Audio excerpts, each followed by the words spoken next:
Who picked that crappy music anyway? Just curious. Okay. Sean Hannity, how are you, my friend? What do you mean the crappy music? That's a great song. You don't even know what it is, do you? Who is it? How do we know in Neither the world do you. burning? Midnight Oil. Midnight Oil. That's correct. Yeah, because you heard Rich I didn't hear tell you anybody. That. Now, by the way, I wanted to know about that stretch mark commercial you were just running that I was listening to. What's that? Do you have stretch marks? Is that why you put that on? What stretch mark commercial? The lady goes, I can wear shorts again. And I'm like, it is funny. But just... You mean while you're on hold? Yeah. Stretch mark commercial? Well, ask Rich if he has it. Well, you can't wear shorts anyway. You don't like to wear shorts. No, I wear shorts every weekend. Do you? What do you wear? I just swim in my burqa. That's what Well, you wear a burqa, you go play tennis, you look like, whatever. Well, what do? You go to Big Bob, sit there. It's an earthquake. No. Just eat your pie. No, I go to Hamburger University. We call that McDonald's. Hamburger University. Good. But anyway, let me ask you this question. Yeah, by the way, it was very nice of you to tell everybody what you had in your refrigerator while you were out there, and everybody... Well, I got a peanut butter and jelly sandwich. And, no, but listen, Simone wanted me to come on. I said, fine, there's nothing happening here. And he said, okay, how have you prepared?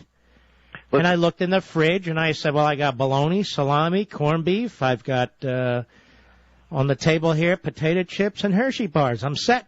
You're all set for the storm. Then I have what we call flashlights with batteries. I checked in with you on Sunday night, and where were you? You were out at the restaurant. I hung up on you. Yeah, which one? I don't remember which one, but you have one of them that is not healthy. Oh, a Chinese restaurant. That's right. It's a great restaurant, Chang's, as a matter of fact. Next time you come here, I'll take you there. I can't wait. Mm-hmm. So how are you, oh great one? Yes. Who do you have on tonight, quickly? Well, you don't want to miss it. We got Dick Morris. We got Dana and Stewart. We got your buddy Beckel. Beckel wanted to take you on, by the way. He said, why won't Mark come on the show with me? Come on, which show? He's on every damn show. He owns the Fox News channel. No. He wants to know if you'll come on and debate him on my show. He asked me tonight specifically. Why can't hold on. We'll answer this after the break. We're back with Sean Hannity. We are, aren't we? Thank me. Why do I care what Beckel wants, and what does he want? He wants you to come on and debate him on my show. TV or radio? TV. Well, Sean, I can't. I'm not coming there right now. You don't have to come. Listen to me. Hey, you know what we could do for you. I'll send a truck to your bunker. I'll tell you what. Tell him to really study up really, really hard, study the history and the economics and his little debating skill. Listen to me. Hold on, no, I'm not done. That's not going to happen. Tell him to get all ready, because when I do come up there, when you know what I have to promote, right? I'll stay an extra day to debate him for a segment to show him what it's really like to debate a conservative. All right, can I ask you a question? Don't you remember I kicked his ass about 10 years ago and he walked out of there? What the hell happened? I wake up every morning and I'm like, remember the day Mark beat him up 10 years ago? I never miss it. Now, he's challenging you to a debate. Are you in or not? Yes or no? One day, but I'm not going up now. Well, you can do it from your bunker. No, Sean.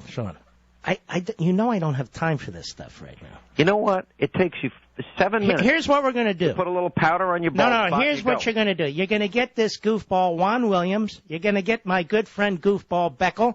Pick your other third superstar. I'll take on your three stooges all at once. What do you think of that? When are you going to do it? When I'm ready. I'm not in the mood to do this now.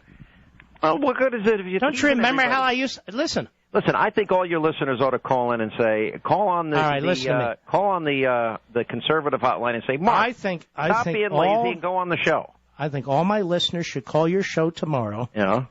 And ask you what it's like to wear women's underwear. Listen, I wouldn't know. This is your obsession, your women's underwear thing. So tell Beckel. Now, last time you I'm not done. You admitted you were a log cabin Republican. No, I didn't. That was you. Let me just tell you this.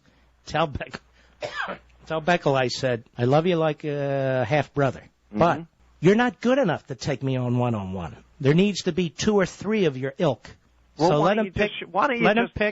Listen. Let him pick 2 or 3, and we'll pick a date, but I can't do it right now. I'm busy. You know what I'm doing. Listen, all it takes is 7 minutes of your time. No, it doesn't. They come here, I got to put the powder on, I got to put my pants on. I got all kinds of stuff going on here. So you're basically admitting you do your show naked in the bunker. You know how sick that sounds? First of all, I don't, but I'm just messing with you. We're cracking everybody else up but ourselves. No, we're boring everybody. Sean, the truth is I learned a lot of what I do from you. Isn't that the truth?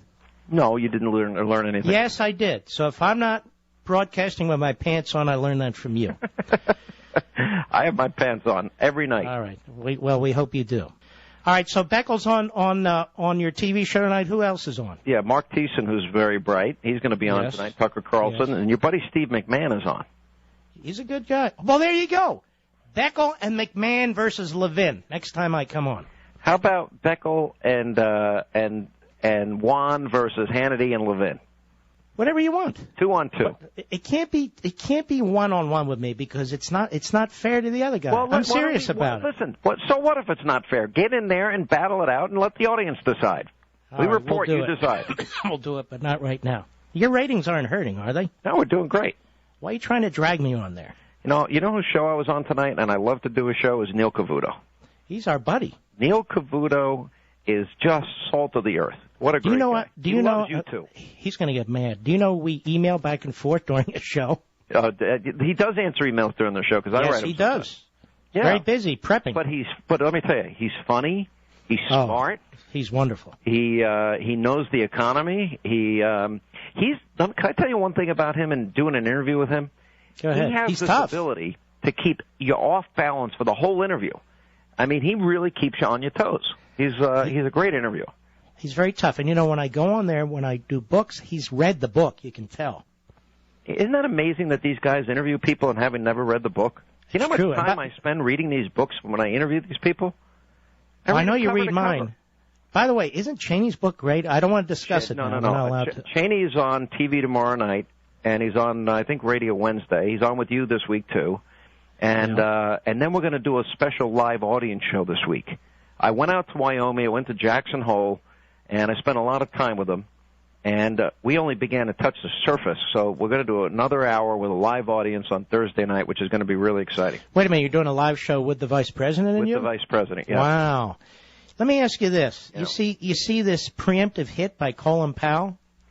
Let me tell you. That's what it was. It was a preemptive hit. I read the book. I don't want to give away the details because it's not officially out. No, you're not allowed to. I actually signed a document saying I wouldn't, but, this whole You did what? I just gave my word. They must not trust you. Well, I'm just going to tell what the known facts are. The known facts are this, is that Scooter Libby, I got to tell you, what happened to that man, Patrick Fitzgerald knew from the very beginning who the leaker was. It was Richard Armitage, and Colin Powell knew about this, and nobody spoke up, and then they put this guy in a perjury trap, and he never did anything. And he just tried to tell the truth when they knew who the leaker was, is a disgrace to our justice system. Let's think about this. The Justice Department knew that it wasn't Scooter Libby. That's right. The special prosecutor knew it wasn't Scooter Libby. From the beginning. Dick Armitage, the leaker, knew it wasn't. And Colin Powell knew it wasn't. And he let Scooter Libby hang out there. Your buddy Rove hang out there. Cheney was taking hits. Bush was taking hits. Powell never went to Bush, never went to Cheney. That's immoral. Absolutely immoral. Well, let me just put it this way without revealing the book. Dick Cheney pulls no punches about this incident. I think that's why they did this little preemptive hit, him and Bob Schieffer. Powell's close to all these Washington reporters. Look, there was a time I really liked Colin Powell a lot. I'm very disappointed that he acted this way. People's lives were at stake. Now for the rest of his life, Scooter Libby is going to be viewed as guilty when that's not true. And the investigation never should have occurred after they knew who the person that leaked it was. Colin Powell's charging $150,000, goes on for a speech, gets private jets. Meanwhile, this guy, Scooter Libby, who did nothing other than serve his country. It's outrageous. Is destroyed. Yeah, and you know what? And one area of conflict that Dick Cheney had with George Bush was over this issue.